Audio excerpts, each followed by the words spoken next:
Good evening and welcome, guys, to the Eagles Nest, sponsored by the Sports Lounge Media and partnered with the Mogul brand. I want to say thank you guys for coming out tonight. I'm joined by a very special guest, one of the more knowledgeable content creators that I have had the pleasure of coming across, guys. He's known on YouTube as the Dirty Bird Central, if I'm correct. If I'm wrong, check me. And on TikTok as well as Bro Talk. My man. I appreciate you. We've been trying to get this set up for a while, and I've had some things pop in and out that haven't allowed me to do it, but we finally got it done, and 2 weeks before the draft. But you can go ahead and tell them about your page, man. Tell them about your page, where they can find you, your socials, all that stuff. Yeah, man. Thanks for having me on. Just like you said, YouTube, Dirty Bird Central, all Atlanta Falcons, with a dabble of NFL as well. I go by Bro Talk on Twitter as well as TikTok. My handle on TikTok is Dirty Bird Central, but I'm mainly a Falcons content creator, but I do like to stay up to date and be in the know of the rest of the NFL when it comes to what other teams are doing, not just the NFC South, but the NFL as a whole.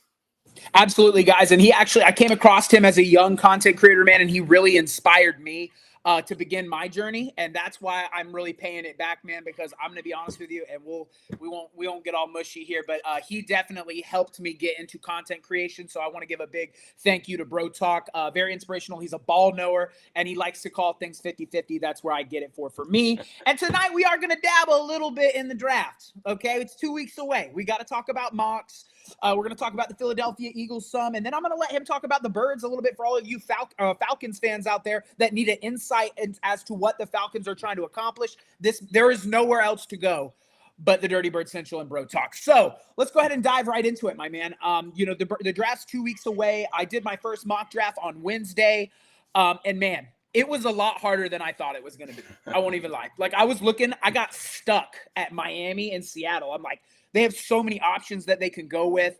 I think the first 5 picks are pretty solidified, in my opinion. I got it. Cam Ward going to the Titans. We all both know that Will Levis is not the answer in Tennessee.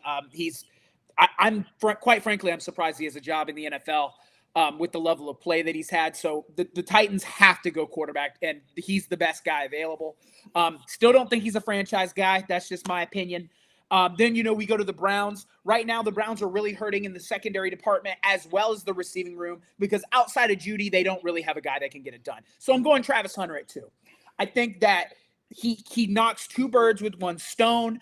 I think he's primarily a boundary corner, but can be used situationally as a receiver. And that's where I would do with him if I were to use him in the NFL. That brings us down to the Giants, who are not going to pass up on Abdul Carter. I think he's the best talent in this draft when it comes to just pure talent. I know he's dealing with some injuries, but I think that he will be okay. And he will make that front 5 for the New York Giants absolutely formidable. I hate that I'm going to have to see that guy 2 times a year.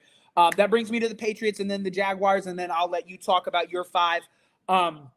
The Patriots right now, man, they've killed it in free agency, in my opinion. I thought they've done a really good job with their money. They bring in Stephon Diggs to give Drake May a true number 1, although I'm a little worried. Stephon Diggs is older. He's coming off the ACL injury. He's got a lot of things he's got to deal with, but it's a true number 1 for Drake May, who had a great end of the year last year. I think they got to go offensive line here. I have him going Will Campbell. I think he can play guard or tackle, and I think it would be a well-rounded finish to a very good offseason for the New England Patriots. And then at 5, the Jacksonville Jaguars are hurting everywhere, literally everywhere, defensive line specifically. I have him going Mason Graham on the interior, but I want to hear what my man Bro Talk has to think about it. Your top 5. So I'm in the same boat. Number 1, I keep mocking Cam Ward with the investments that the Titans have made on the offensive line. It just screams that they're not going to pass up the best quarterback in this draft class. I'm higher on Cam Ward than you are. I think he can be a good, maybe great quarterback, maybe not Hall of Fame caliber, but can get you some wins, get you to the playoffs, and give some Titan fans something to cheer about that they haven't been able to do for a while. Number 2, originally I thought it was Abdul Carter, but just like you said, Travis Hunter is a special talent. I truly think he can play both sides of the ball in the NFL.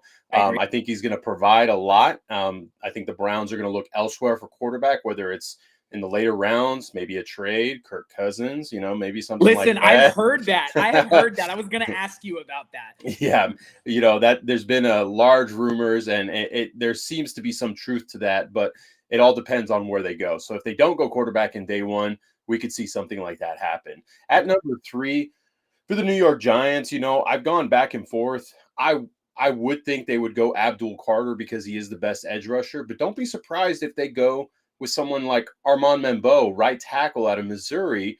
Offensive line has been one of the worst things that they've had. Andrew Thomas is one of the best tackles in the league. Evan Neal didn't work out. They need a replacement there to anchor both sides wherever they go with quarterback.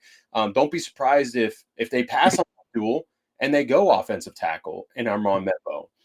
But for me, and with the Patriots, Armand Membo would be the spot if he's not taken by the Giants. But then there's been some whispers that Jalen Walker from Georgia could be the guy. Mike Vrabel is very fond of him. Mike Vrabel playing linebacker himself, more of the outside linebacker spot. Some people comparing him to a Jamie Collins or Willie McGinnis, someone he played with. So that could be something. I think for the Jaguars, every time I look at it, I don't think they go anywhere else other than Mason Graham. I think Mason Graham is a Jaguar unless something completely haywire happens where they decide to go with someone that they have higher on their board. So that's my top 5.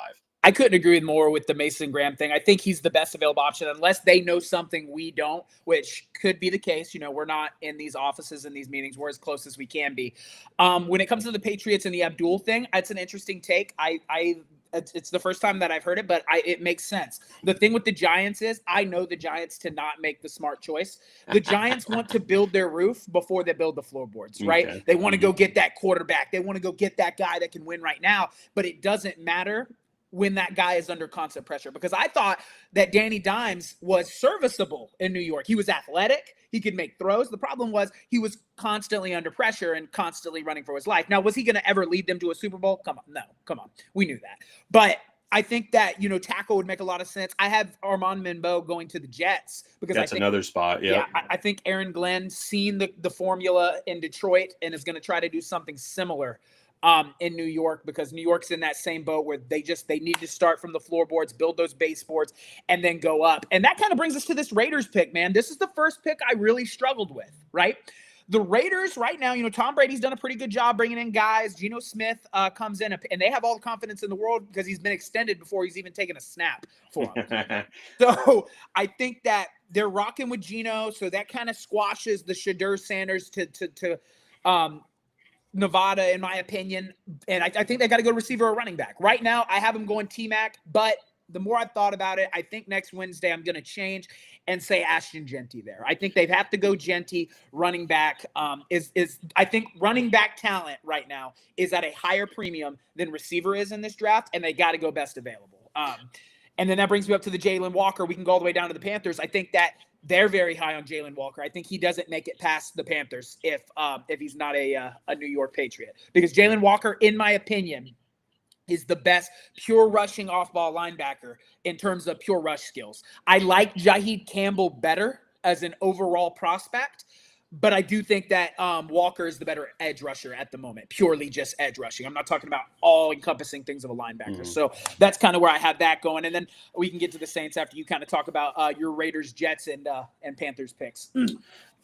Yeah, so for the Raiders, I've been Ashton Jeanty on them for quite some time. They could pull a surprise and go corner with someone like Will Johnson or Jahdae Barron out of Texas. Their secondary is kind of thin at this point. They lost a couple guys to free agency. They cut Jack Jones recently, so that could be a surprise pick there. But I think Ashton Jeanty is the safe pick for them. He's the best running back in the class. Agreed. You need help offensively. You have Jacoby Myers, you have Brock Bowers. You just signed Geno Smith, like you said. You extended him, you traded for him, and Chip Kelly loves to lean on that run, that RPO action that he's going to bring from Ohio State. You're familiar with Chip Kelly, former Eagles head coach. He's going to want to bring that style of offense, so he needs a running back. They don't have a good running back at all. Someone you could say, like, okay, maybe they can wait to the later rounds. No, that they're going to take Ashton Jeanty. And then for the Jets, if he's there, Membo makes sense, just like you said. They drafted Olu Fashanu last year. your tackles are set for the next 4 or 5 years Right. with both of them. But if they don't go there, I could see them go secondary as well. Jahdae Barron very much interests me because he can play outside. He can play the nickel. And Aaron Glenn, a former DB in the league, needs secondary help. He needs to replace his guy in DJ Reed they lost in free agency. And then with the Panthers, if Jalen Walker's there, yeah, I think he's their Frankie Louvu replacement. He's one of the better pass rushing off-ball linebackers, can play the run well. I don't like what he does in coverage. I think he struggles a little bit of coverage when he has to cover behind. But when it comes to flats, curls, he does really well. But if he's not there, someone that climbed boards because of his combine and Senior Bowl, Shamar Stewart. I think Shamar Stewart could sneak into there. That's his ceiling, I think, with the Panthers. Someone that doesn't have to be necessarily a starter right away, but could develop under the Panthers' defensive scheme and what they need and actually get him outside of the tackle versus where A&M had him inside the tackle. Absolutely. I can agree with those three as well. I love the Jets take because I think they could definitely use some help. Sauce had a down year. I think that they can definitely use some help in that secondary room as well. It's interesting to me because I think that I agree with you. Genty's the number one. I don't think Amarian Hampton will make it out of the first either. So outside of those two, it kind of leaves you with nothing, like in terms of like first, second round talent. Right. So I can agree with that. I'm going to take this time to say, guys, thank you guys in the chat. Welcome in. Like, share, subscribe. Go to our pages, man. All the NFL content that you can ask for is going to be here at the Eagles Nest, as well as Eagles content. If you need Atlanta Falcons content, guys, look no further than the guy to my right. That's where you need to go get it. Let's, the chat. Appreciate you guys in the chat, man, lighting it up. We'll get to some of that towards the end. Next, we're going to move on to the Aints, to the good old Aints, my man, a rivalry. I think they got to go corner. The Saints are hurting in the secondary right now. They just gave away what's his name? The kid that his name starts with an A, Alfonso. Adebo. Paulson Adebo. Yep, Adebo. He's gone. I wouldn't be surprised if they reached and took Shedeur there because I don't know how much they trust Derek Carr. But I think they go corner, and that's where I'm going to sit. That brings me to Chicago. In my current draft, I had McMillan going at 6. I think Chicago would go Genty or running back, and that's kind of where I'm going to sit with that. Yeah, for the Aints, they're kind of a wild card team because they really could go anywhere. The Kellen Moore, you're familiar with him. He takes over, and he's got some pieces to play with. The Aints dealt with a lot of injuries on the offensive side of the ball, and defensively, they're very, very old, like one of the oldest teams. They brought back a couple older vet guys. They signed Justin Reed. Things that they could do, honestly, I think they could surprise people and take another offensive lineman in back-to-back years. Will Campbell, to me, could fall to this spot right here. Talise Fuaga, who played right side in college, moved to the left. Well, you move him back to the right, and now you have your left and right tackle. He needs athletic guys that can move around, RPO it, outside zone, inside zone, power. Will Campbell's just an athlete, and I think he's going to do just fine at the offensive tackle position. So that's who I have going to the Aints. Now, as far as the Chicago Bears, I'm really thinking if Ashton Genty's there, no question. It won't take them long to turn in the card. But I really think it's going to be Tyler Warren out of Penn State. I think he's the first tight end off the board. I think Ben Johnson's going to love to run a lot of 12 personnel with Cole Kmet and Tyler Warren as well. And it'll give him flexibility in the run and the pass game. Tyler Warren, he reminds me a lot of Dallas Clark. He wears the same jersey number. I wouldn't be surprised if he wears 44 in Chicago. I don't know that a player has that current number right now, but I wouldn't be surprised if he got it off of them. Tyler Warren to the Bears is who I have. Let's see here. My boy left me. So I guess I'll continue. Let me just take a look here because I forget who. Let's see. Now, for the 49ers, they could go offensive line as well. They definitely need to replace a lot of people that they lost in the offensive line. And I appreciate you, Marshall. Great minds think alike. But for the 49ers, I've seen, I've done mocks where I had Jalen Walker fall to them. I've had mocks where, Mike Green goes to them. I've had mocks where Will Campbell's there, Armand Membeau, Kelvin Banks. but I truly think they go after Will Johnson out of Michigan. Can play outside, can play inside. I think he primarily plays outside. They replaced Charvarius Ward, who they lost in free agency, can play zone, can play man very well, which the Niners are going to have a mixture of.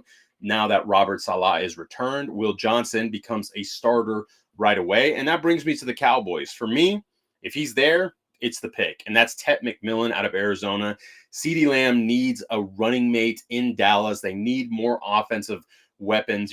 The Cowboys cannot depend on Jalen Tolbert to be the number 2 guy. McMillan is that guy that the Cowboys have if he is there at 12. I know Omarion Hampton has been mocked to him a lot, which I could see them go running back. I could see that happen. But if McMillan is there, you can't pass up. Even Matthew Golden, right? But I think McMillan is there because I think McMillan is the true number 1 receiver in this class. Yeah, Matthew Golden to Dallas could happen. I see a lot of Jamar Chase in Matthew Golden. But now we get to the Dolphins at number 13. And I know, me and Sunshine, me and the Eagles Nest, my guy here, we've talked, and they need help offensive line-wise, right? Last year, I was screaming for them to get a guard, get Jackson Powers out of Oregon to play center or guard for them because they need help. Tua needs protection, but it wouldn't shock me at all if they didn't do it again and get someone like Malachi Starks. That's who I have mocked to them. They need safety help. They need help on the back end, and losing Javon Holland gives you the ability to get Starks there. He has versatility. I think Starks can play the free safety role as well as move into the nickel if needed. So I have the Dolphins taking Malachi Starks. The Indianapolis Colts, I mean, they could go edge. They could go corner. They just got a safety. Byron Murphy, right? Yeah, I know. I'm with you guys. Tyler Booker to Miami makes so much sense, but the Dolphins notoriously, just like the Seahawks, don't like to invest in the offensive line in the first round. Doesn't make sense to me, right? But back to the Colts. Lou Anarumo comes in. He's got Charvarius Ward. He's got who's the safety? Is it Byron Murphy? No, that's the corner. I can't remember. Cam Bynum. Cam Bynum comes to Indianapolis. Well, Marshall, you would think tight end is there, right? If Tyler Warren is there, sure. But I honestly think that they lost EJ Speed in free agency. Okay. And the other linebacker, I can't remember the name to save my life right now, doesn't cover well. This is a spot where I think Jihad Campbell could land. I have mocked Jihad Campbell to the Colts at 14. He gives versatility to the Colts in coverage, gives them the speed that Lou wants. When he was with Cincinnati and they made the Super Bowl, it was because he had linebackers with speed that could drop in coverage and rally to the ball. He loves to run cover 2, Tampa 2, and Jihad Campbell is that linebacker that could drop into coverage for him. That could give him that versatility, and that elevates the defense as well, right? Now for the Falcons at 15, right? There's been a lot of smoke surrounding my team. They've been scouting offensive line, offensive tackle. Kelvin Banks had a private workout with them. They've had, Josh Connerly. They've had working out with him. They went to go see him. A lot of offensive tackle smoke, but I think the Falcons still go with edge rusher. And it all depends on how it falls. But for me, I keep mocking him there because the tape doesn't lie. He's already got the skill set. He needs to improve in the run and dropping into coverage, which the Falcons like to do with their edge rushers. That's Mike Green to the Falcons at 15. Hey, can you hear me? Yeah, I can hear you. You good? I apologize. My internet shut down and it kicked me off. No, you're good, man. I just finished up on the Falcons at 15. I went through 11 through 15 on the from the Niners to the Falcons. So with the Falcons, I think Mike Green is the guy because he doesn't have to be a 3-down player right away. Okay. Kind of like Nolan Smith for the Eagles, kind of coming in on key pass rush situations, and then develop into a starter because he's good, not great against the run, which he could develop in his first year. And then he also needs to learn how to drop into coverage, which the Falcons like to do from time to time with their edge rushers with simulated pressures when they like to send Caden Ellis and this year Divine Diablo, who's now a Falcon this year. So who do you got? Yeah, no, okay. So to pick back up where I had with the Bears, first of all, I do have Mike Green going to the Atlanta Falcons as well. I like him a lot. I think that he's one of the most talented edge rushers in this draft in terms of pure athleticism, especially coming from a smaller school. The only problem is I know he's had his off the field issues, and Howie won't touch that at all ever. So So he won't be an Eagle. But then of course you got to look at the Jalen Carter. well, let me touch on that because I have people that know people in the NFL. Okay. Mm-hmm. The whole Mike Green situation, it's all accusations. I don't know if you saw today, Isaiah Bond actually got arrested on an actual sexual assault. So he has criminal record on him. Mike Green has none of that. There was never a case opened against him. What was gathered in high school, he was an 18-year-old boy that had relations with a 17-year-old girl. Okay. Dad was pissed off because he found out and, made the accusation. And the same thing happened in Virginia. He was a boy. It wasn't like it was all consensual, right? And it was just people on the outside that were pissed off trying to get him in trouble. So he decided to leave Virginia, the UVA, and then go to Marshall. And then he's been clean ever since. And he's very open about it. That's the thing. And a lot of teams before the combine, before us, the public knowledge knew about it, all NFL scouts and GMs and everything, they already knew. They were looking into it and talking to him and all that good stuff. Okay, yeah. So then, and I did hear that it was purely accusational. Like I didn't see any official cases open. So that's why I had him because I was going to have him slide. But no, I think he makes a lot of sense for the Atlanta Falcons. I think the Atlanta Falcons' detriment from last season was the fact that they didn't have a consistent pass rush. It really hurt them. Because I thought, when you guys were undefeated in your division, and I thought I was like, yeah, they're running with it. They're literally dominating the NFC South. But I have my Green there. We'll reverse work. For the Colts, I have them going Tyler Warren. I think they need tight end help bad. If they don't go Tyler Warren, I could see them possibly trying to add additions to the offensive line. Maybe they go Zabel, who can play both tackle and guard, or Banks. Both of those guys are interchangeable. You move up to the and see, if you want my honest opinion, I think the Colts have a quarterback issue.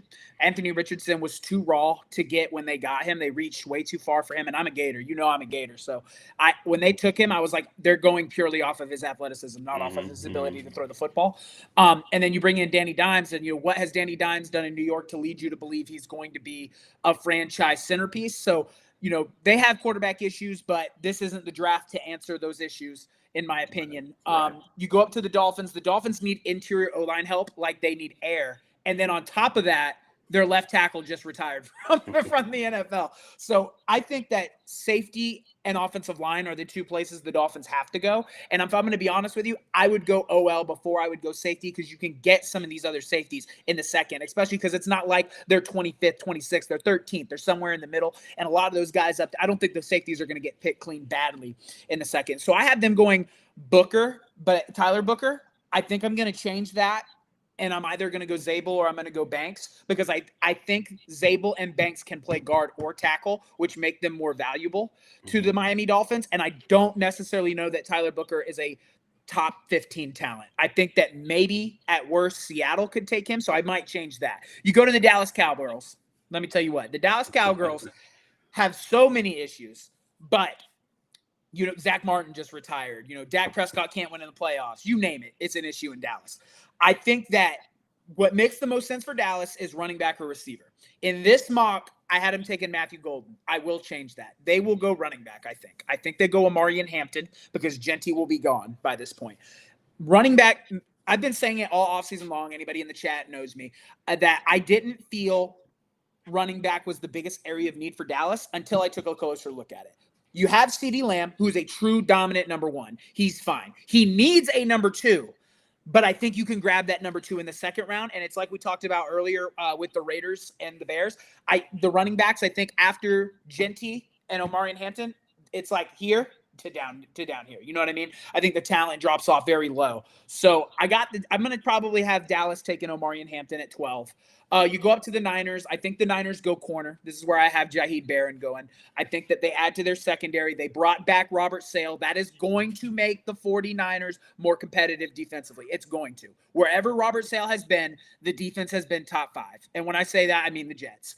He literally had the Jets as a top 5 defense. Right. So I think that he adds to that defense. Goes Barron. Barron's 6'2", 210 pounds, something. He's extremely versatile. He's physical. The only thing that scares me is his instinctual skills. Those can be worked on. Those can be coached. The things that can't be coached are his intangibles.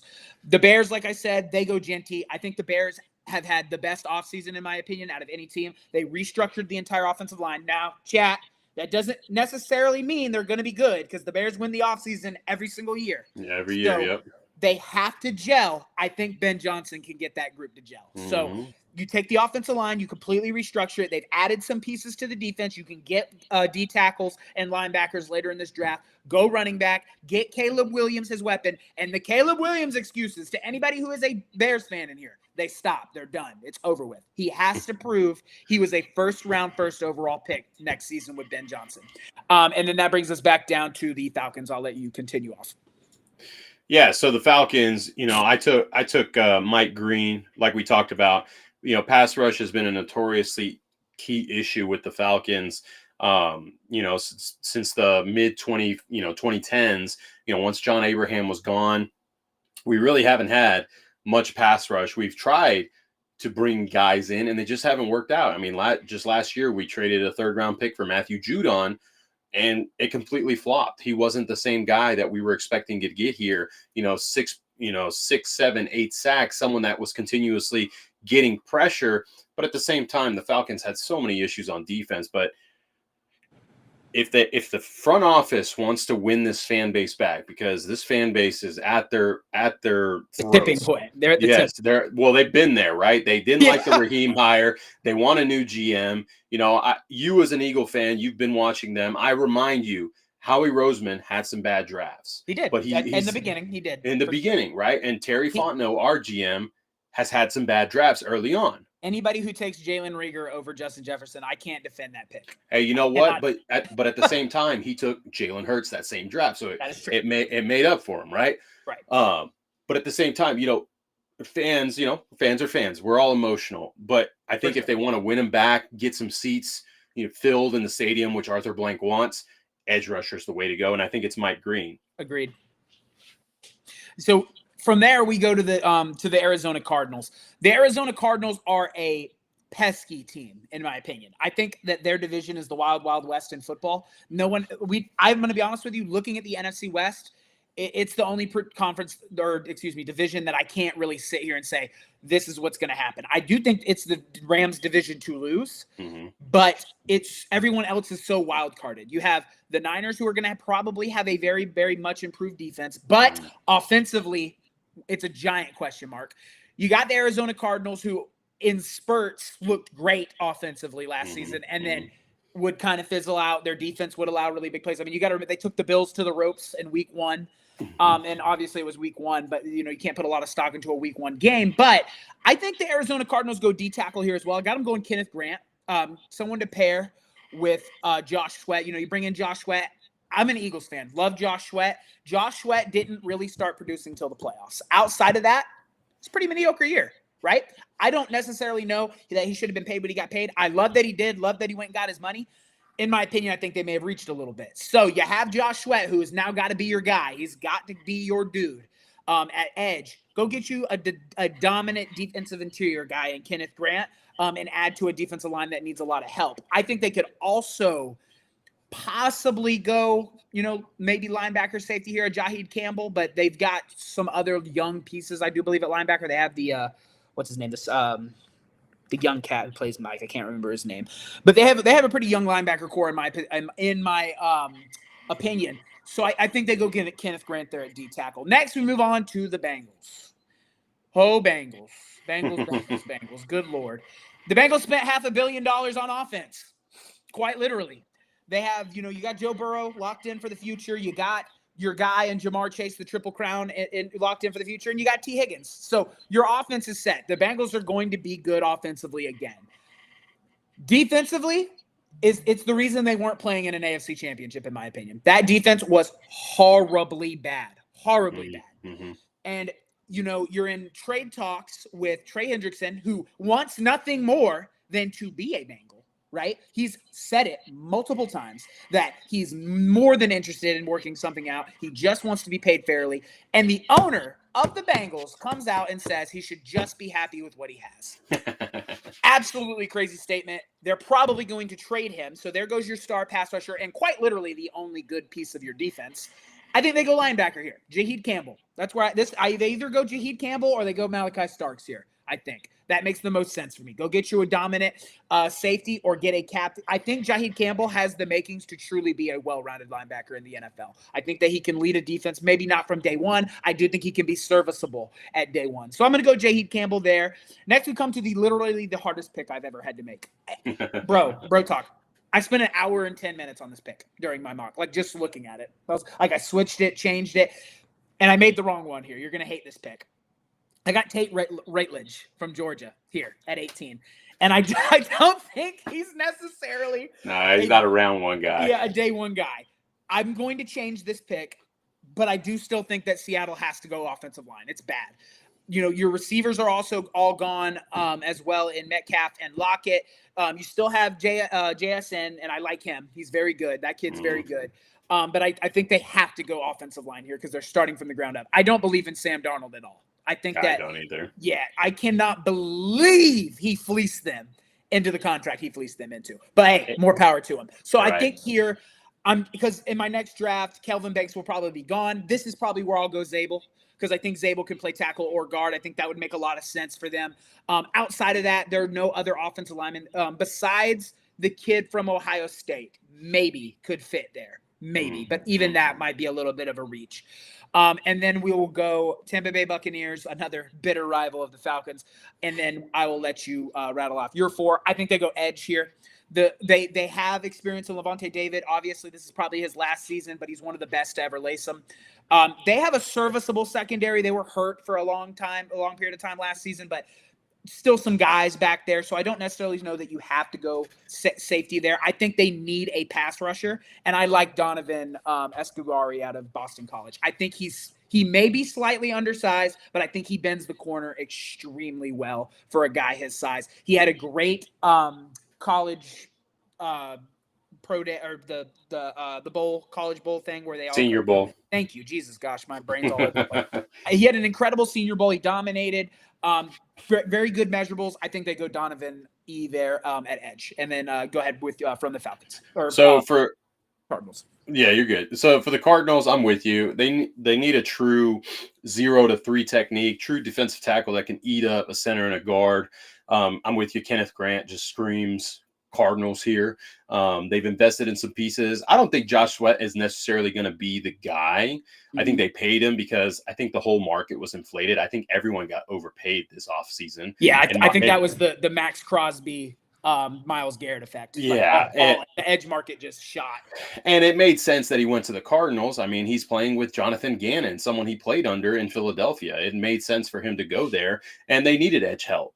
But Kenneth Grant screams to me, Arizona Cardinals. I could see them go with someone like Mykel Williams. That's also a player. That's also a player that screams Jonathan Gannon. But Kenneth Grant was my pick there. For the Bengals, I hear you. They need defensive help. Honestly, I think Trey Hendrickson, they work it all out. This happens every year with the Cincinnati Bengals. They play hardball, they piss off their players, and they end up paying them more than they probably would have if they would have just paid them, right? They did that with Jamar. They did it with T. They've done it with Joe. It's going to happen with Trey. I think he's still there. So I think, honestly, they go offensive line here. Okay. Because Joe Burrow, even with the pieces that they've had, is still constantly under pressure. He has to get the ball out so quickly, and they have no run game. So what do? What's the famous saying you hear on the broadcast? Well, the short passes are an extension of the run, right? You have to get a run game, get a little bit of pressure off Joe Burrow. I think Kelvin Banks goes here and actually plays guard in the NFL. I don't think he plays tackle in the league. I'm leaning guard as well. I think he plays guard. I think he plays on the left side next to Orlando Brown. And, they need guard help. I don't hate that pick. I don't hate that pick at all, because I thought Chase Brown did a lot of good things for them for what he could do. Yes, exactly. And, he can build off that. Now, for the Seahawks, I'm with you. Interior line help. Geno Smith, credit to him. I know you said you're not, high on him. I like Geno Smith. one of the more accurate quarterbacks, and he can handle the pressure, check protection really Very well. good completion percentage. For yes. Sure. The Seahawks having one of the worst pass protecting, offensive lines, he was able to manage through that because of his ability to navigate the pocket. Now, Sam Darnold can do that as well, but not as well as Geno. Correct. So I think the Ohio State kid, now it's not Josh Simmons I'm talking about. It's Donovan Jackson. That's who I was talking about as well. Okay, Donovan Jackson. Yeah, because he can play. He plays guard, but he showed he can play tackle. You play him up on the left side with Charles Cross. I don't know if you remember when you were younger, that left side of the Seahawks, Hutchinson and the other guy with Sean Alexander. That's what I'm looking at to happen again with Kenneth Walker and Charbonnet, their other running back. And for the Buccaneers, exactly who you said. Donovan Azuruka out of Boston College. Great long arms, sheds blocks really well, uses his length to have, to prevent offensive linemen from fully locking on. And he can drop into coverage which Todd Bowles likes to have his edge do at times. I like him. Again, undersized, but his tape is really, really good. And the Buccaneers need edge help. They need youth on that defense. I couldn't agree more. And guys, I'm going to take a minute now that we've made it through half of this to say thank you guys for coming in here, man. I just want to have a quick thank you to you guys. Like, share, subscribe. Go check out if you're coming over from Bro Talks page as well. I appreciate you guys so much, man. The best NFL information that you can get in regards to the NFL as a whole, the Eagles and the Falcons to my left here. Guys, it's all here. Hit the subscribe button, turn that bell on, and get ready because the offseason is quickly approaching an end, and we're going to be getting busy. Busy. Very excited. And I also want to say thank you to the Sports Lounge Media. You guys see me rocking it on the shirt for taking a chance on me and, giving me the support that I need. Guys, some huge things coming out of the Sports Lounge Media in this next year. We're going to have guys going to games. We're going to be out at the Super Bowl in San Francisco. We're going to have our own red zone. There are so many things happening with the Sports Lounge. I want you guys to go check it out if you have a minute. Thank you so much for your support. Also, we do have a chat question that I think would be pretty good for both of us right here. Do you think Seattle could go Sanders or Dart? I don't. I'm going to let you start. I don't. I don't. If they didn't, they could shock us, right? The Atlanta Falcons shocked everyone last year after paying Kirk Cousins all that money and taking quarterback. So they could do the same thing. I'm going to say what everyone said last year. No, they're not, because they just paid Sam Darnold a lot of money they wouldn't pay Geno Smith. And they have so many other holes offensively. Yes, they signed Cooper Kupp. They could go receiver because Cooper Kupp can't stay healthy and on the field. They need tight end help. Could they go running back? So many holes. Seattle has so many other problems right now, and exactly. This is what I think. You guys know how I feel about Sam Darnold. Everybody who's on my page and follows me knows that I am the biggest anti-Sam Darnold guy. He doesn't get it done when the lights are brightest, but he's still more serviceable in this next season than either Sanders or Dart. I would probably still go with Sam Darnold over both of those guys right now. So I think Seattle's fine. I don't think long-term they're okay at quarterback, but I wouldn't reach and take a quarterback at 18. So I agree with Bro Talk. I think they have way too many other holes to fill to be worried about quarterback. Next, we got the Denver Broncos. And I'm going to be honest with you, Bro Talk. I'm big on the Denver Broncos. I think on paper, they're one of the best, if not the best defenses in football. Obviously, that doesn't always translate to the field, but I do think they're going to be a very good defense. I have them winning the AFC West. I think they go Luther Burden here. They need running back or receiver here. I think that's really all they're missing in terms of a player they could use right now. I think Luther Burden is the most complete receiver outside of, obviously T-Mac's skill. And Matthew Golden is a speedy downfield guy, but I think Luther Burden can either play X for you or slot. And I think you could do a lot of interesting things with him in motion as well. So I go with Luther Burden here. Next up, the Pittsburgh Steelers, and I got a lot of hate for this one on my morning TikTok live. So much hate, in fact, that I was amused because the Steelers could go running back here, but I think Omarion Hampton and Genty will be gone. So I don't necessarily know that it makes sense for them to do that. And also, chat, who's throwing the football in Pittsburgh right now? You know what I mean? Yeah. Mm-hmm. So who's throwing the ball? I think if Deion's son is not picked by the Aints, I think that he goes right here at 21 to the Steelers. I think they take a chance, either him or Dart right here at 21. I think I'm leaning Shedeur. He just came from a top 30 visit, I believe, with the Steelers.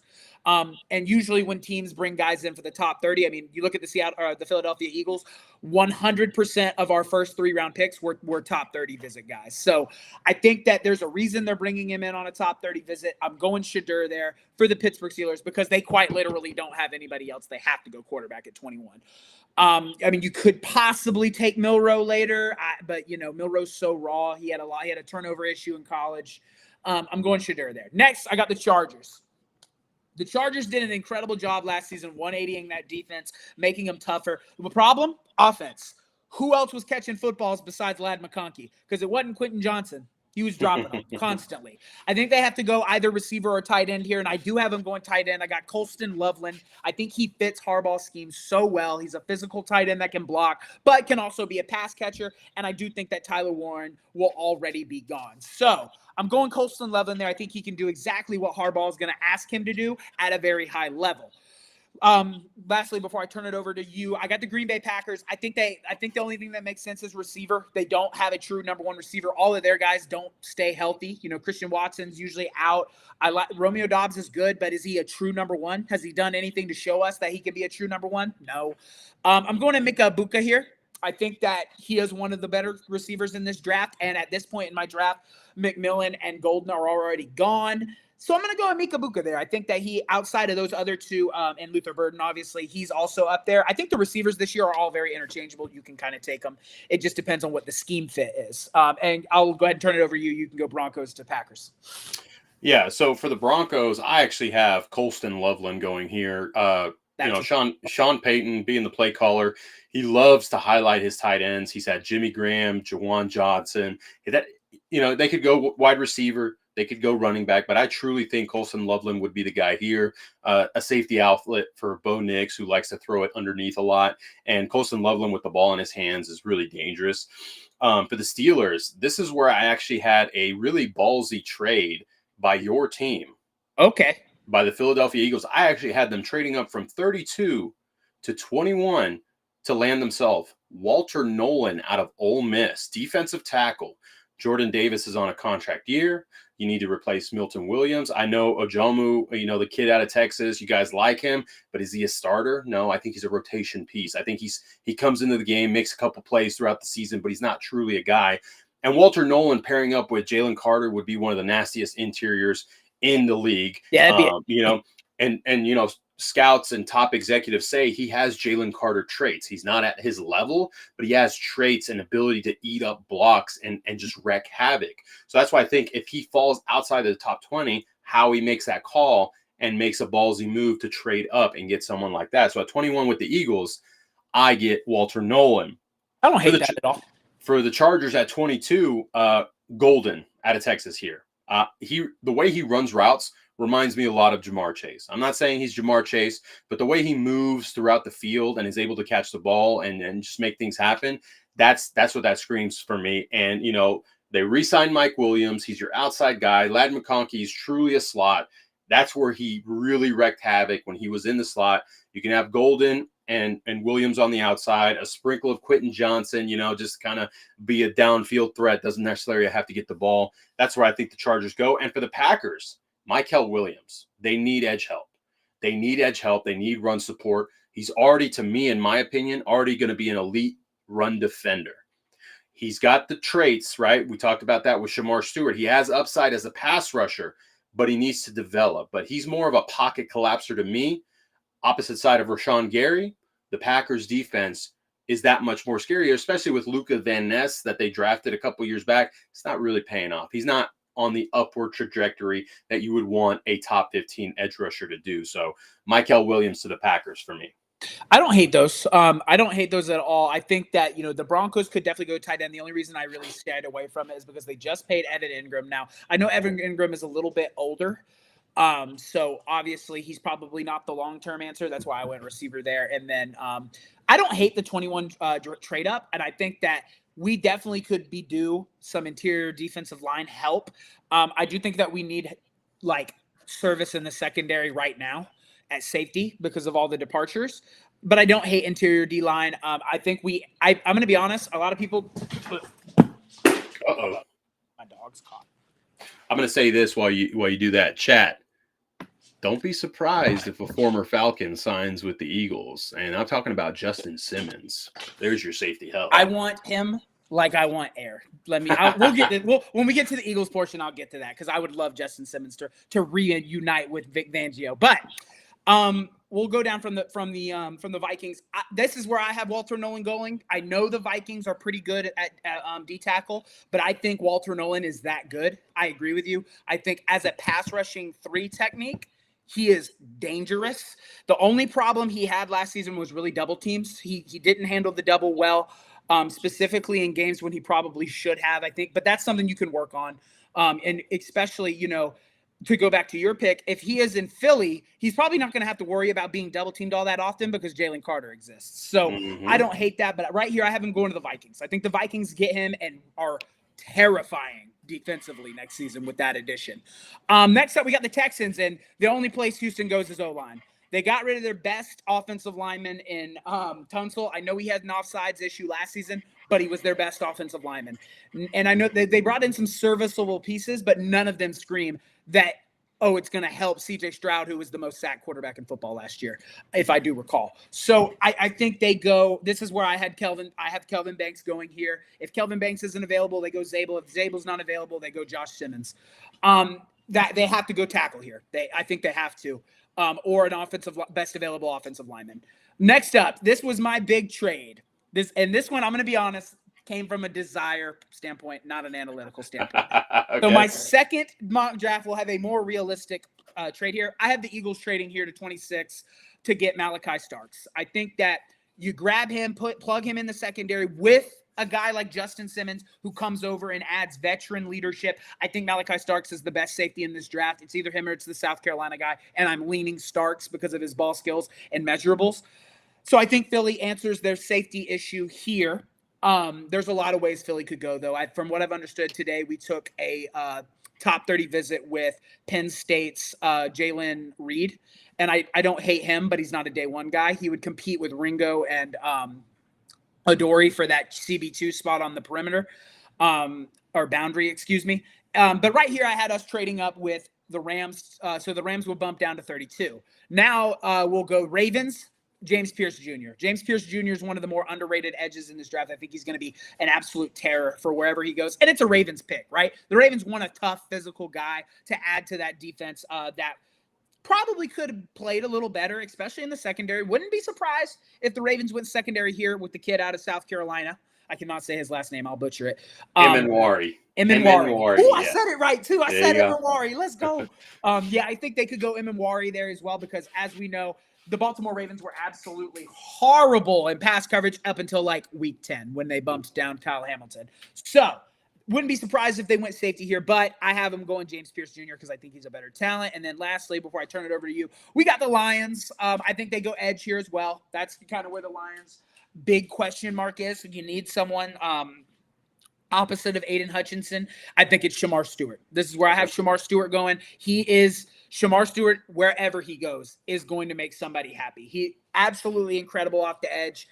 Times his jumps off the snap very well for a young guy.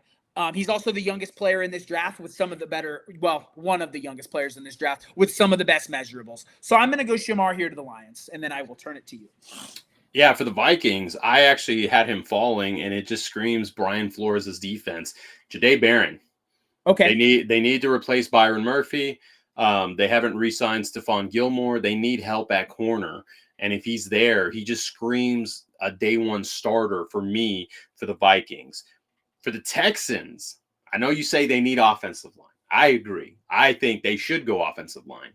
But I think they're going to go with a guy like Emeka Egbuka, wide receiver, someone that played with C.J. Stroud. They're hurting there as well. Yeah, true slot guy. Pairing him up with Nico Collins, I think, helps get the ball out quicker.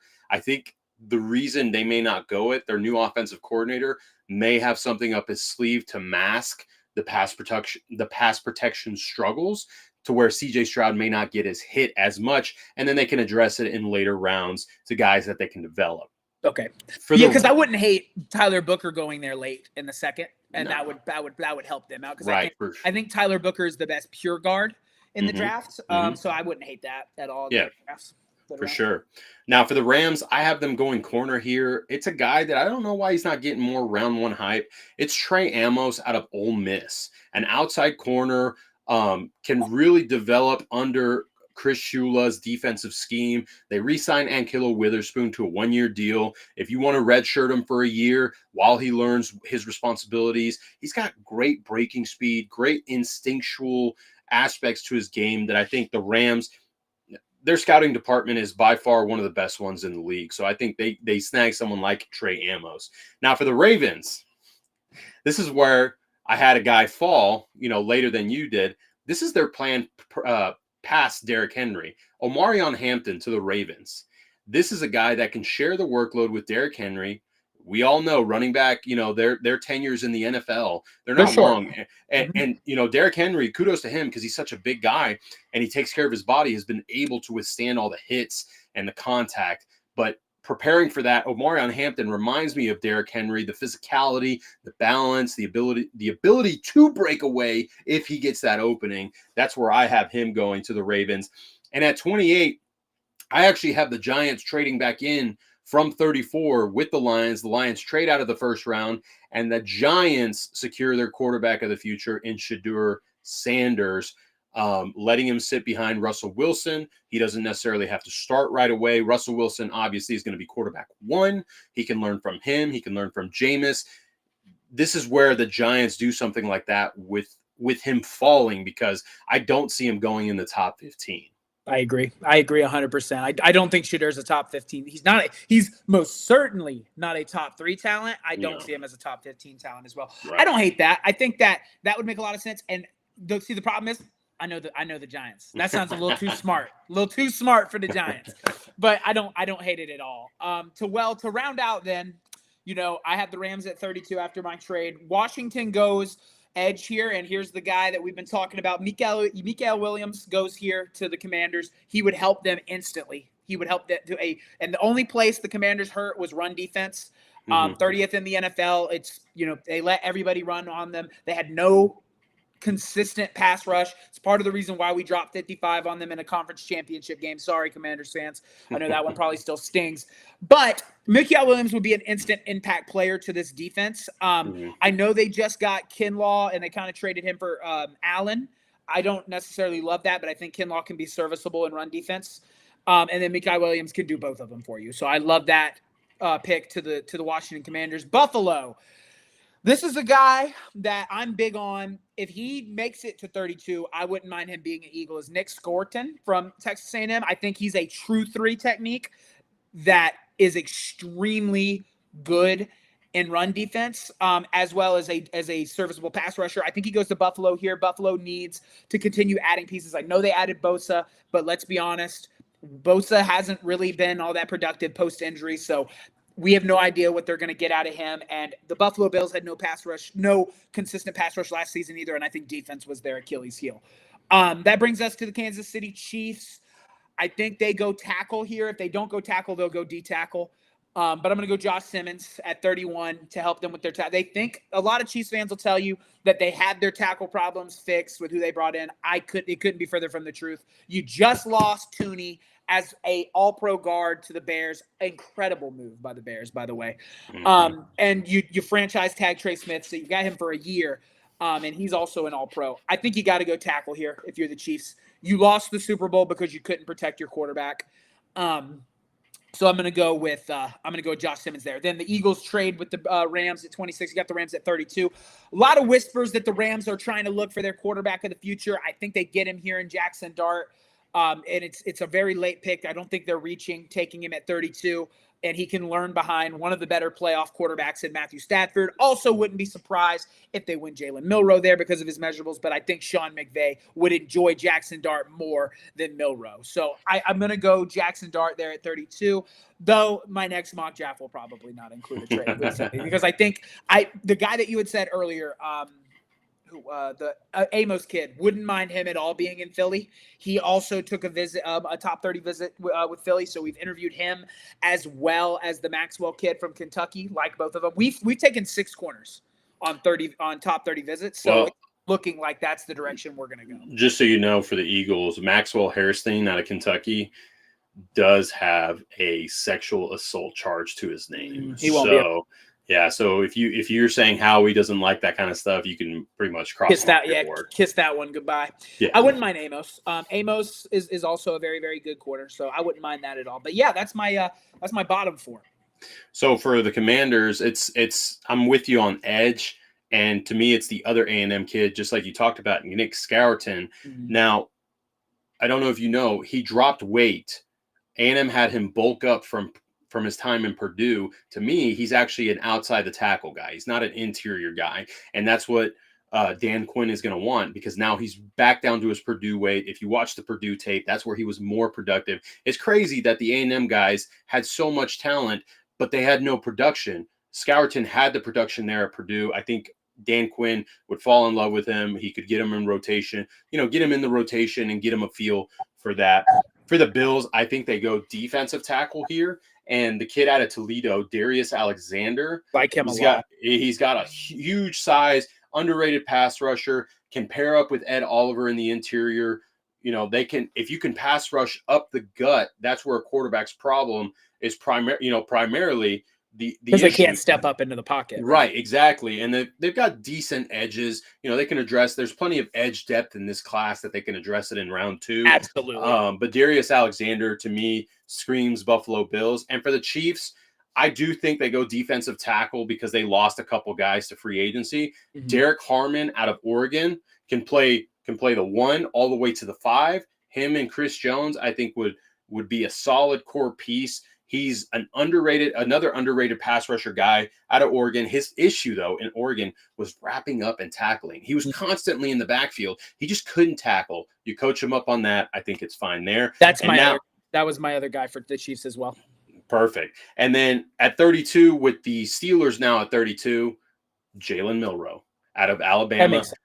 The reason I say that, and I didn't think he was going to be a first-round guy, he got an invitation and accepted to be in the green room for this year's draft. Now, we've seen Will Levis, not make it in the first round and being there. The thing about it is the NFL has said they are limiting the amount of spots. So I think they're only going to have 12 to 15 players there in the green room, where they've had over 30 in the past couple years. Wow. What does that tell you if you're going to be in the green room?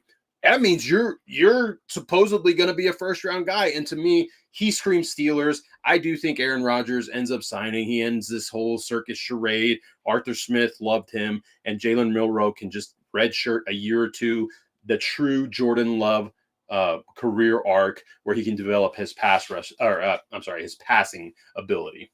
I don't hate that at all. And I think that from everything I've read and understand, via Ia Rappaport, Schefter, all those guys, and all the forums, is the Pittsburgh Steelers are pretty high on Jalen Milroe, and I think they're bringing in Shadur to kind of compare. Like, they're looking at like where they go there, because if they take a quarterback at 21, it could be either of those guys for me, including Jackson Dart. I think it's between those three, and you make a good point.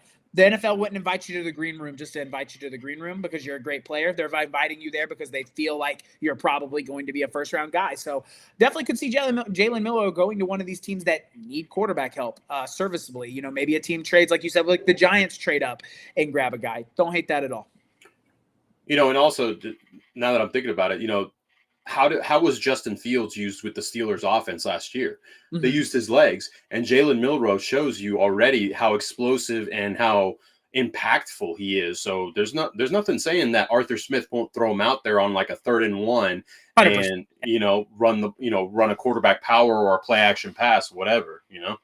Couldn't agree more. I mean, that's very MO of Arthur. So it makes a lot of sense. I know you're probably. I don't know how you feel about Arthur. Arthur, I know he came from the Falcons, had his ups and downs. I'm excited for Penix, man. I'm excited for the Penix era. Before we get to that, I'll let you speak on that once we get to the Falcons, because we are about to get up on that. I'll talk about the Eagles for a minute, man. A lot of people have Philadelphia, obviously, as the favorite. Us Eagles fans that are a little more level-headed understand how difficult it is to go back-to-back in the NFC East. It's extremely difficult. It hasn't happened in 10 years. We've been trading back and forth with Dallas over the last 4, and I'm going to go ahead and tell you right now, a lot of Eagles fans don't have Dallas. They're not that high on them. I see no reason as to why Dak Prescott cannot compete for that second or first spot in the NFC East. I know that sounds crazy coming off the season that they just came off of, but if you look at history, Dak Prescott is very good versus the East. Very good. He's 11-2 versus the Commanders, 9-4 versus the Eagles. I don't know his record versus the Giants, but I know he's 33-4, I think, overall versus the NFC East. So there's no reason for me to believe that Dak Prescott can't find success in the regular season. And prior to the 7-10 season, when he went down, they were 3-5. Prior to that, 3 years in a row, they were 12-5, and we traded first place in the division twice. So I think that, Dallas is a team that's going to fight for that 2 spot. I don't think Philly has lost enough, and this is coming from a Philly fan. We are going to be different on defense, but I trust Vic Fangio to get those guys going. I think we'll start out of the gate slow, but I'm not going to doubt him in terms of him getting those guys to come along, because there was a point in this season when a lot of people thought we were cooked when Tampa Bay belted us. I got to watch that live in my backyard. Tampa Bay absolutely belting us in the 140-degree heat. And no one was calling us a super team then, right? No one was saying we were this unstoppable force then when we were 2-2 and just got absolutely slapped by both the NFC South people, which is crazy. Well, you didn't get slapped by the Falcons. You guys just, it was a close one. But I don't think Philly has lost enough on offense to be different at all. Kevin Patul has been learning from not only Nick Sirianni, but also Kellen Moore. We're going to be the same type of football team. We're going to try to run it down your throat with a superior offensive line, and Jalen Hurts is going to do what's needed to be done in the offense to win. So I think offensively, there isn't going to be much of a drop-off at all. I love Mekhi Becton. I wish him all the success with the Chargers. But Tyler Steen stepped into that spot last season and saw a lot of success. So I trust Tyler Steen. We have Kenyon Green from the Texans with the C.J. Gardner-Johnson trade, who I believe is a very young guy that the best offensive line coach in football can get his hands on and develop. So I would love to see, I think the offense isn't going to really miss a step. Is Saquon going to go for 2,000 yards? Probably not. He's going to be somewhere in between 1,500 and 1,800, somewhere in that range. I've had people saying he's going to be under 1,000. I'm like, you're absolutely crazy. It's defense. That's where the Eagles have the biggest question mark right now. Secondary-wise, Quinyon Mitchell is going to take over Darius Slay's number 1 boundary spot, and it's going to be a big test because he had an incredible rookie year, but now he's going to be in a position where he's the guy on defense of the first corner boundary. So he's going to get a lot of targets from a lot of big name receivers. I know he did well last season, but I can't be a hypocrite. I'm big on I need more than 1 year of sample data. I said the same thing about Jaden Daniels. I'm going to say the same thing about Quinyon Mitchell. If he can do it again, like he did this season, I'll be sold on him. He's going to take that 1 spot over and be productive there. Cooper DeJean will stay in the slot because he's the best tackling member of the secondary, also the most physical, and Vic has already expressed in interview his desire to see Cooper DeJean stay in the slot. The second boundary corner is where we have a bit of an issue. We got rid of Isaiah Rodgers. I didn't love that trade because I liked Isaiah Rodgers a lot. Now, is he replaceable? Absolutely. But I liked what he did for Philly. I like that he knew the system. You bring in Adoree Jackson, who is really good in run support, not so great in coverage. He's going to compete with Kelee Ringo, who's been on the roster for the last few years, kind of trying to compete for that second boundary spot. And I think we'll draft a corner to kind of add to that over there. That's where our biggest question mark is that second corner boundary spot. You go out to safety. Reed Blankenship understands the defense. He understands what's being asked of him. I love Reed. I have all the confidence in the world in him. Exit C.J. Gardner-Johnson, who was the lifeblood of the defense. He was the heart and soul. Can you replace his athleticism? Sure, but it's hard to do. Bring in Justin Simmons as a veteran and then draft one, and I think you're fine. But right now, you have Sidney Brown. And I like Sidney. I think he's physical. I think he's got a long way to go in terms of understanding what the defense is. So defensive line-wise, I love what we did at edge. Love Ojulari, love Unche. I think both of them are young and moldable and have a lot of room to grow. I think that Joshua Unche or Ojulari could produce like Sweat did. Call me crazy, but I definitely think they could produce. Well, when you have Jalen Carter in the interior, yeah. It makes life easy, baby. Right. It makes life easy. Right. And you have Nolan Smith, who really came into his own as a pass rushing edge.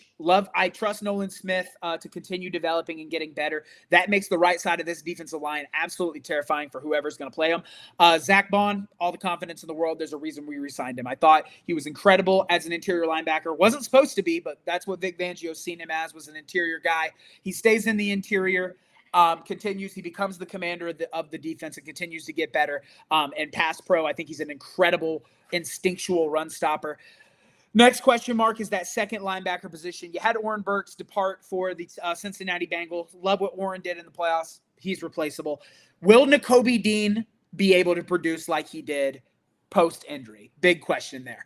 That's a big injury, the knee. I mean, it wasn't an ACL. It was the patellar tendon. But still, it's your knee. Yeah, it's a big question mark, and I'm not gonna sit here and tell you like, oh, it's gonna happen. He's gonna be able to produce. We don't know, and if an Eagles fan's telling you they know, they're lying to you. So I think that I trust Nakobe to come in and do it. I have to see it happen first. Wouldn't be surprised if we went linebacker later in the draft.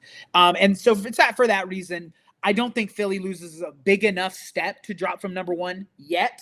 After the draft, I'll do my final. Way too early, so I'm going to probably release them like a week from OTAs. That way there's some time to resignate, and then people can't say that, oh, like I went back on my picks. So that'll be my picks. I got Philly at first, Dallas finishing second. Marshall, I know you're not a big fan of that, but I have Dallas finishing second, and I have the Commanders finishing third. I think that, the Commanders have gotten better offensively. They bring in Tunsil, who has an offsides issue, but is a good offensive lineman. You bring in Debo, who needs to stay healthy and catch the football, but when he catches the football, he's dangerous. He also needs to drop some pounds before he becomes a tight end. And then defensively, the Commanders haven't done anything that says they're going to be better in run D at all for me. So that's their biggest question mark. That's where they hurt, is they couldn't stop the run. And they haven't done anything yet that tells me that they're going to be able to. So I have them at third because I think that Jayden Daniels now has film on him. He will take a step back. It happens to every quarterback. I don't think it will be to the level of C.J. Stroud because he has a better offensive line than Stroud had, but I do think he'll take a small step back.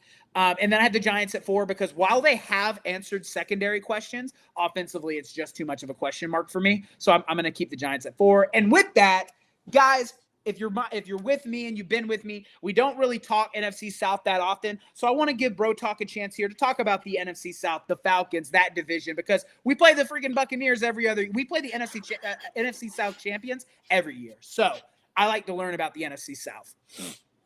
Yeah, I mean, I think the NFC South is going to be competitive once again. I think the biggest improvement that you'll see is from the Carolina Panthers. They did it last season where they added a whole bunch of offensive help. Bryce Young took a step back, came back in, and showed why he was the number 1 pick. Defensively, on paper, they look pretty good. They look like they filled some holes. I think the only question mark for them is their, second corner on the boundary and their linebackers. What can they do there? But other than that, they added so much beef into the trenches because they were, if not the worst, a bottom 5 rush defense. And they have to deal with Bucky Irving, Bijan Robinson, Tyler Algier, Alvin Kamara, some of the top running backs in the league that can, take it to the house at any given moment. So they wanted to emphasize that. I think Dan Morgan and what they're doing in Carolina, they're doing great things. I think they could be a wild card this year. I honestly think it's going to be between the Falcons and the Panthers, who, what it comes down to, because offensively for Atlanta, they didn't change. They lost Drew Dahlman. A lot of Falcon fans were kind of losing their mind. We just lost a top 5 center. In my opinion, he was a top 5 center because having an all-pro guard next to him in Chris Lindstrom. Lindstrom makes him and Caleb McGarry better. Ryan Nuzeel was in there when Dahlman was on IR. He played 8 games. Was he as good as Dahlman? No, but he did well enough to where we were able to still win games, move the ball offensively, and not lose a step. Now you upgrade at quarterback with Michael Penix Jr. You get a little bit of a sample size. I still want to see more. I see the vision. I see what he can be. Now it's a matter of building chemistry with the offensive line, the pass protection, and the receivers, because he is a lefty. A lot of drop balls in the games with him because of the different spin. A lot of people like to say, well, it's still throwing football. Yeah, it's a different spin. When you're used to a right-handed quarterback for so many years and you go to a left, it's just completely different. And I think they fixed that issue there. So I think we'll be a top 10 offense once again this year, maybe top 5. I'm not going to say that just yet because I want to see, the first couple weeks, a sample size there. I think our offensive coordinator, Zach Robinson, in year 2 takes a leap, takes a step in the upwards, trajectory. Right. honestly, he may be a coaching candidate by the end of next season. I'm a big offensive line guy, so just real quick, I love Lindstrom. I love him as a guard, or he's a guard, right? Right guard. Yes, right Yeah. guard. So I love him in I love him in space when he's pulling. I think he's one of the most dangerous guards. And I played offensive line in college and in high school, so like I watch it differently. I absolutely love the position. It's my favorite position in football, and I think his hand placement is so freaking good in space that I agree. I think he made Drew Dahlman look a little better than people thought. Now, and to Drew Dahlman's credit, he goes from one All-Pro guard to another To Joe a Thuney. two-time Super Bowl champion. Yeah, right. So it won't look like he'll lose a step because he's got some good guards surrounding him. So it looks, it'll make the Bears look like, oh yeah, we fleeced, These guys were geniuses. Yeah, right. Exactly. So I think we'll be okay there offensively. I think we'll be able to put up points more than we did last year, actually convert in the red zone. That was where the Falcons struggled when Kirk was in at quarterback, even with Penix towards the end of the season, red zone issues, red zone play calling. I think that's where we take the next step. Now, defensively, you look at the Falcons. That's why they lost a lot of their games, right? They gave up 40 plus to the Vikings. They, gave up 40 plus to the Panthers at the end of the season, but they were competitive at some points in the year. I mean, they were competitive against the Chiefs. They were competitive against the Eagles. They were competitive against the Chargers, the Commanders. Like, we were competitive against some of the top teams in the league. So it is there. Do I think we got better defensively? No. Do I think we got worse defensively? No, because you replaced a guy with a guy. You bring in Divine Diablo from the Raiders to replace Nate Landman, who is now in LA. He's a great coverage linebacker, great speed, converted safety to linebacker. What Jeff Ulbrich, our new defensive coordinator, wants. He wants a guy that can cover a lot of space quickly, and you usually get that from safeties that are turned linebackers. We were targeting Jamian Sherwood from the Jets, someone that he was familiar with, but he re-signed prior to the window opening. So the next guy up was Diablo. I mean, already by his name, he should make the Pro Bowl. Do you know what Diablo means?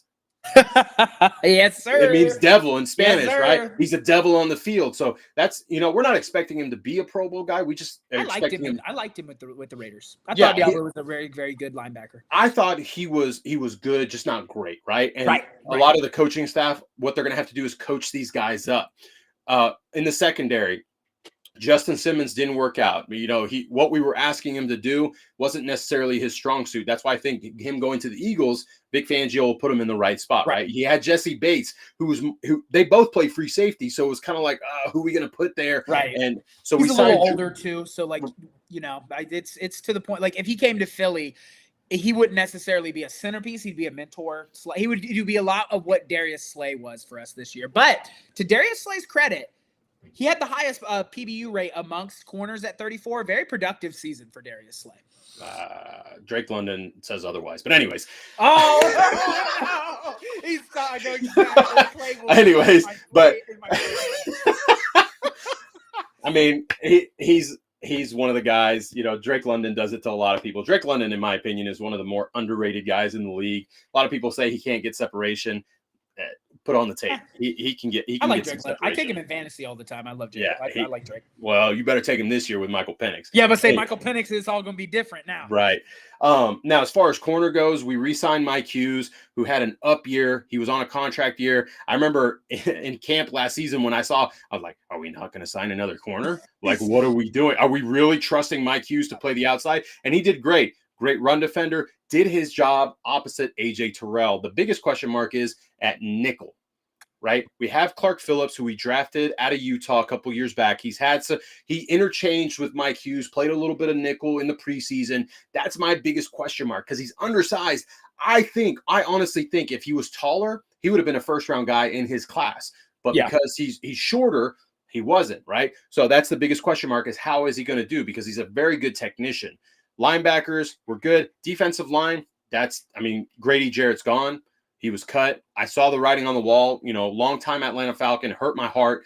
But the cap hit for his production and his age was too much. There was some insider info that, we offered him the same kind of money as the Chicago Bears, but he decided to go elsewhere. He decided to turn the page. Hey, that's his decision. We move on. Now it gives the guys that we drafted last year a chance to actually see the field because that was one of the biggest gripes from fan base was we drafted Rook Oro in the second round. Braylon Trice tore his ACL in preseason, but he'll be back. Brandon Dorlus out of Oregon in the fourth round. Like, we drafted these guys, but they didn't see the field. And a lot of what the fans didn't understand was we had a lot of vets that were on 1-year deals that had the experience. So Raheem Morris used that year last year to redshirt those guys and get them up to speed on what he wants them to do, because Raheem Morris is a two-gap type of defensive mind. Now, will Jeff Ulbrich change it to shooting gaps instead of playing two gaps? I don't know. We'll see. So defensively, that's my biggest question mark. That's why I still think if it's not edge, if we go secondary, like if Malachi Starks is there, I've been pounding the table for him. I want Malachi Starks. I want Jihad Campbell, but edge rusher is at the top of my list. Yeah, okay. I wouldn't mind seeing either of those guys either with Atlanta, but I agree. I think Mike Green makes the most sense. Right. And so that's where it becomes, how can we hold up against the Panthers offensively? Because the Panthers offensively, they didn't really add much.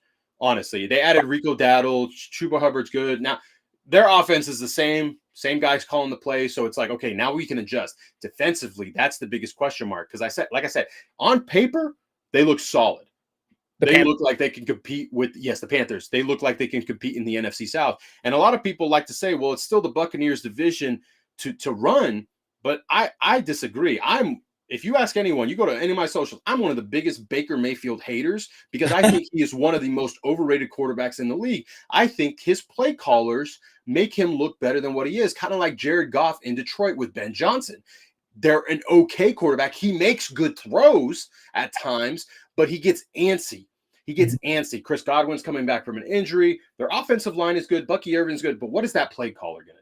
Yeah. Right. I think that a lot of people too have him in their like top 8 quarterbacks. And I think that's ridiculous. No, I think it's ridiculous. He's top 20. That's about as high. And don't get me wrong. I like what Baker has done in Tampa. Like, I love that he went over there and revitalized his career. I think he learned a lot from Sean McVay in LA, but he falls very, very dangerously close. Yeah. To like you look at Justin Herbert, like Justin Herbert has all the pieces, he's really good at throwing the football downfield, but right when things start ratcheting up, you're like, dang, where'd Justin go? No. I'm going to disagree. Justin Herbert, to me, is a top 10 quarterback in the league.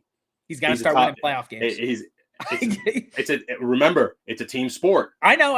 It's a team sport. How many drop passes did Quentin Johnson have? How many drop passes did your boy Jalen Reagor have last season? He ain't Philly. Yeah, interior offensive line help. We sacked the worst pass rushing team in the league last year. Sacked him 3 times in a game. Yeah. We hadn't had a sack in 4 games. So I was surprised. I was very wrong. I had them beating the Texans in that first. That was the only pick I got wrong, and I got it so wrong that I literally put clown makeup on and did a video. Because, dude, it didn't even look like they showed up. It's kind of like the last year where the Texans did that to the Browns in C.J. Stroud's rookie year, where it was like, what just happened? Quietly, C.J. Stroud has put together 2 really good opening first-round playoff games. I think they're pretty. The Texans are knocking on the door. They need OL help, but the Texans are knocking on the door. I think they would have beat the Chiefs this year. I'm gonna be honest with you. I watched that Chiefs game. The Chiefs last season, and they were 11-1 in 1-score games, which is crazy. And I understand good teams find a way to win, but like against you guys, they shouldn't have beat you guys. That could have quite possibly been the worst PI I've ever seen on a tight end in my life. Like I watched it and I was but then of course, you guys get the 4th down chance and you can't get it, blah, blah, blah. But I don't even think it gets to that point if they allow that, because that's a touchdown. That is a touchdown to Kyle Pitts. If he's not absolutely hugged by that man, I think it was Trent McDuffie. It was one of them. I don't know out there, but he was absolutely hugged. And I thought that was crazy. I thought the Bengals game was a little crazy to me. They almost cost it versus the Panthers. I don't know, man. I think the Chiefs. So this was my theory with the Chiefs, and I'll go back to the NFC South. My theory with the Chiefs are they're going to have 2 down years. They're going to have 2 down years where the Chargers, the Broncos, or the Raiders are going to take the division. They'll probably be a wild card team, but they'll get bounced right away. Never, my boy. Yeah, I seen that too. I was like, Marshall, I agree. I thought we should have went Justin Jefferson, but hey, I'm gonna trust Howie. I think the Chiefs have 2 down years and then they kind of bounce back from there. Yeah. So I think the Chiefs are not going to make the Super Bowl for a couple years, but they'll be back. They are the Patriots of this era. They will be back. into the Super Bowl. But back to the NFC South, I think honestly, I don't want to sound biased, but we're right there on the cusp. We didn't get better, but we didn't get worse. I think the Falcons edge out a tiebreak with the Panthers. We come away with 11 wins, 11 or 12 wins between the two of us, and we can tie break. They get a wild card spot. We get the 3 or 4th seed in the NFC. Then I have the Tampa Bay Buccaneers, who I think are on the downward trajectory because their defense is older. They pressured the most in the league, but when the pressure didn't get there, they were the worst in pass defense. Ask Kirk Cousins on Thursday night how much he liked playing Tampa Bay. My guy, right? My guy Chosen. He's one of my. He's with the Sports Lounge Media as well. He said it all end of the offseason. He said that Tampa Bay Buccaneers were the most inconsistent team in football, and it really showed up in that wild card game versus the Washington Commanders. So I agree. I have the Falcons probably winning this division as well, with the Panthers being competitive. I agree with you. I don't think Atlanta has got, and obviously I'm on the outside looking in, but I don't think Atlanta's got worse. But they haven't got better, to your credit. I think they can do that in this draft. They can get better. The only thing with the Atlanta Falcons, I want to see them finish down the stretch because they started off really great. Well, and that's the thing. We gave the division was ours, like you said. We were 100%. Undefeated at one point. We gave it to Tampa. We 100%. Gave it to Tampa. We made some blunders and some mistakes, and that, to credit, Raheem Morris took the brunt of the media and the fan base, leaving Kirk Cousins in longer than he should have. Michael Penix honestly should have started against the Chargers, and then maybe we come away with another victory. 100%. And whatever, right? We could always look back and say, what if? Right. But hindsight's 2020. But right.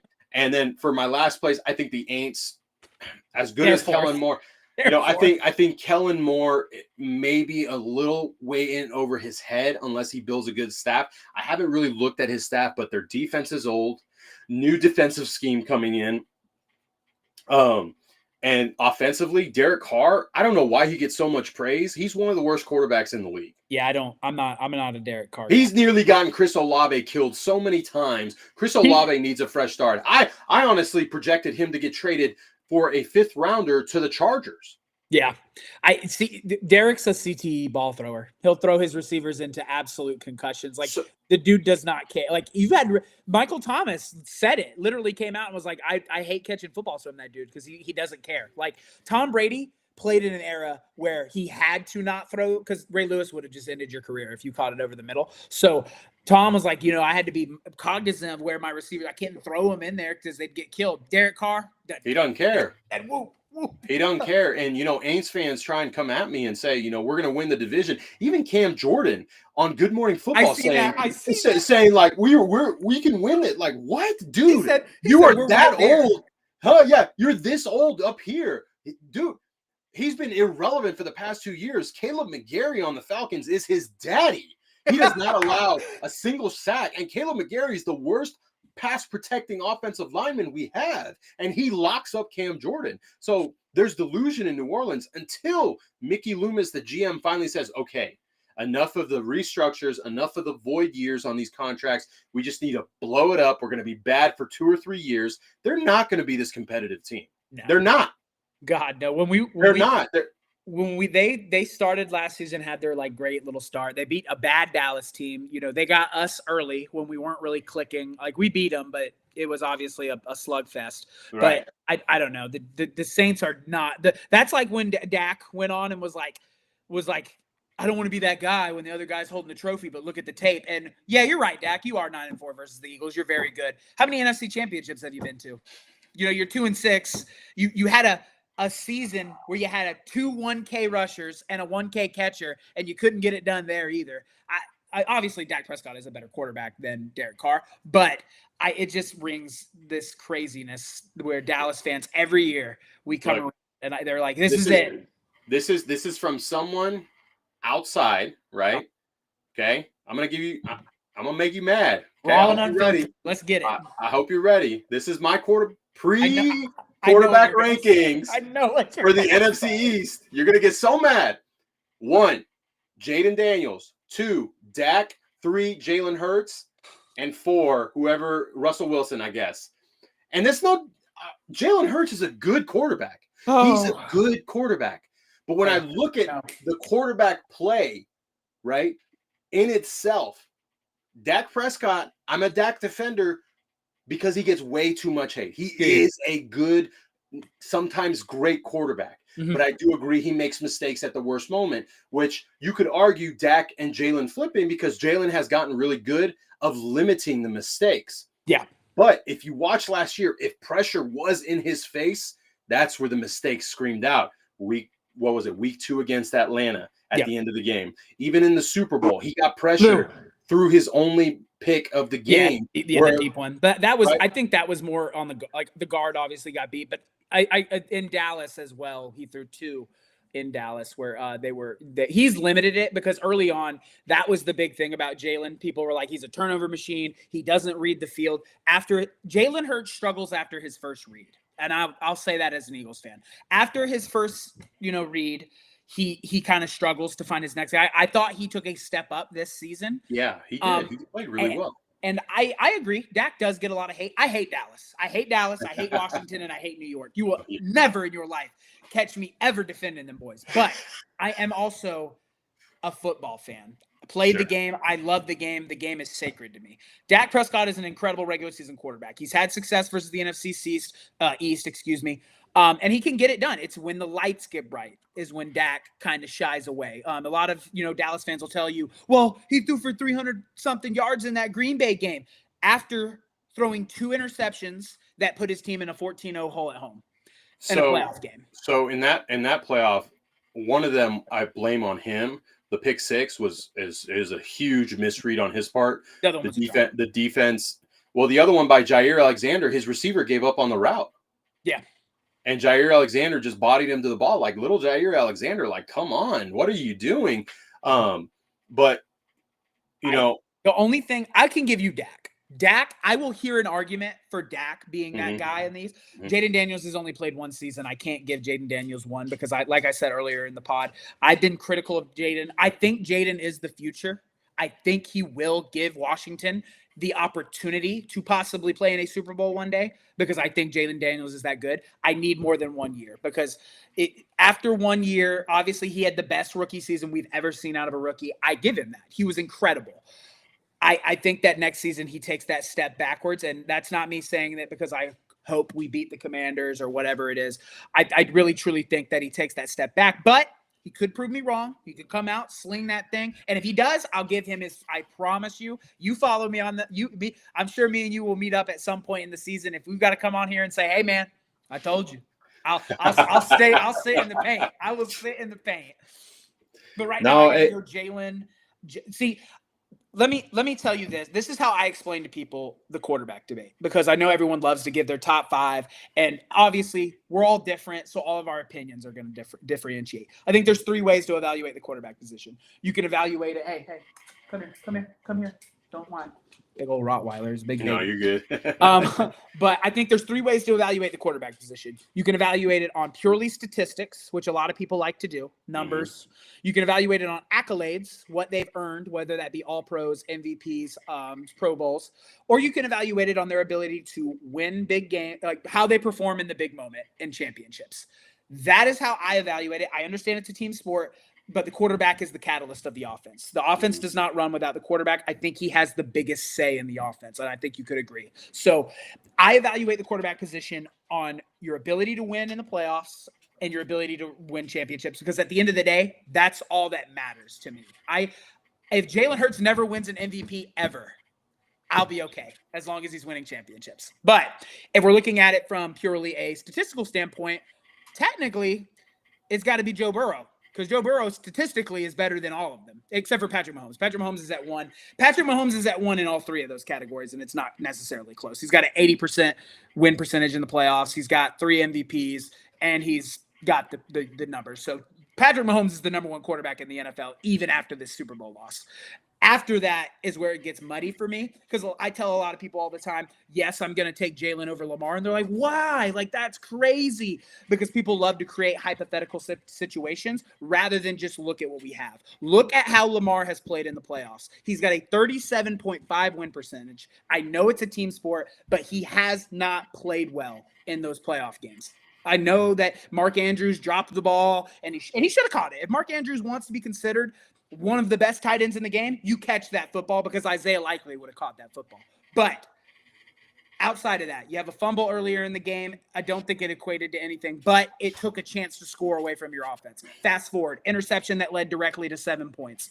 Those are the kind of things you cannot do and be considered an elite quarterback, in my opinion. And don't get me wrong, Jalen's, a lot of Eagles fans love to go back to that Super Bowl and say, oh, the hold, and it was a horrible call. But Jalen fumbled earlier in that game, and that changed the course of the game. That mistake at quarterback changed the course of the game. Just so you know, I'm not a homer. I look at everything objectively. Well, I look at my biggest thing, and the reason I don't look at all, those three things as the three things, I take those into account, but I also take a look at how they play within the game. Mm-hmm. Because I had someone that was continuously smeared throughout his entire career in Atlanta, and Matt Ryan. Never won a Super Bowl, won an MVP, got to 2 NFC title games, got to a Super Bowl. Won an NFC championship, though. Won an NFC championship, had one of the best passer ratings in Super Bowl history, a clean sheet. But ask me if he won a Super Bowl ring. And that's why I always go back and say it's a team sport, because his defense failed him miserably. Him and Julio. Julio's catch on the sideline would be considered one of the greatest catches in Super Bowl history had the Falcons won, but everyone forgets about it because I still to this day wanted y'all to win that game worse than I needed air. Like, I wanted y'all to win it so And obviously I wanted to win it. And I had family and friends texting me that it was over at halftime, but in my own mind, it's like, well, we have, you got to remember who's on the opposite side. And to this day, Matt Ryan would probably get a little bit more respect. Mm-hmm. Like you said, because of the accolades, he had a Super Bowl. He would have been Super Bowl MVP. 100%. And, that would have put him in that conversation. I still think he's a first ballot Hall of Famer because of what he could do to the field, because of what he did to the offense, immediately making an impact in 2008. His first throw in the NFL was a touchdown. Yeah. That's how impactful he was. He had that clutch gene, but he played with bottom 5 defensive. Yeah, and I can see your point. And that's why I can see your point to that. When I say championships are what matter to me. Like, at the end of the day, I feel we get together every year to see who's going to win the Super Bowl, not who's going to win the MVP. And there's just too many people that are like, the MVPs matter, the All-Pros matter, and at the end of the day, they really don't. The only thing that matters is, did you win a championship or did you not win a championship? Now, I see what your point, though, by saying, like, your defense failed you, because they did. They essentially failed them. It's just, at the end of the day, it's the rings for me. I'm going to ask you one thing. You know who Trent Dilfer is? I do. And people bring this up every time. Trent Dilfer, one of the greatest of all time, right? Because he won a Super Bowl, right? Joe Flacco, one of the greatest of all time, right? He won a Super Bowl. Joe Flacco is good. Joe Flacco is better than people give him credit for. But I'm taking those guys over Lamar. Why? They've done it. Lamar hasn't. Once, and don't get me wrong. Hold on, bro. Bro talk, stay with me. When Lamar wins one, the conversation changes. That's the beautiful thing about it, is while these players are playing, it's ever evolutionary. It can change. Well, if my prediction is correct and the Chiefs have 2 down years, him and Josh Allen and Joe Burrow, this is their window to get one of those. Kind of like when Peyton Manning took advantage of when, Tom Brady had a down year and they didn't win it. Who else won it? Joe Flacco won it that one year. Those opportunities. So I agree. 100%. I agree. This would be the window to win it. This is going to be the year we're going to either see Josh, Lamar, or Burrow again. And I'm going to be honest with you, if the Bengals can even get competent on defense, I think it's going to be Burrow. But that's just, I love Josh Allen. I love Lamar. I love what they can do for their teams. And people always think this is me, or I guess in their brains, they think it's me saying Lamar's bad or Josh. They're not bad. They're great. They're top 5 in the sport. But I think it all depends on how you evaluate the position and what's important to you when evaluating the position. Because pure mechanics, Justin Herbert's very good. Probably could be top 5, but he's 0-2 in the playoffs and has had 2 very poor showings. I mean, one was a absolute collapse in Jacksonville. And I went to sleep during that game because I was like, Jesus, these dudes are just whopping. I started doing housework. I remember waking up and I was like, are they in overtime? And I was like, what? And then in this last game, he threw 3 interceptions. I think that Justin Herbert, and this is the season we could see it. We could see Justin Herbert get some weapons and hopefully start playing better in the playoffs. But, some quarterbacks that I just don't think, but I think right now my top 5, and I know, 166 of you in here, you guys are probably cussing at your keyboards, but get ready. My top 5 as it stands right now on what is important to me, and that is winning playoff games and winning chips. You got to go Patrick Mahomes. He's the best consensus. If you have anybody above Patrick Mahomes, it's your opinion, but it's wrong. 2, it's got to be Jalen Hurts because of what he just did. Then I'm going Joe Burrow at 3. Then I'm going Josh Allen. Or no, actually, I changed this. I'm going Matthew Stafford at 4 because he's got a championship. Then I probably have to go Josh Allen at 5 with Lamar 6 on the outside looking in because Josh has performed better in the playoffs than Lamar has. I know it. It's hard to hear, but that's how I evaluate the position. All right, here you go. Patrick Mahomes, Lamar Jackson, Josh Allen, Joe Burrow, and then you can play around with number 5. I'll put Matthew Stafford in there because I think he is older, but he's still one of the best pure Playoff pocket passers. Yeah. Still has an arm. And then I'll piss you off even more. Trevor Lawrence is a top 10 quarterback in this league.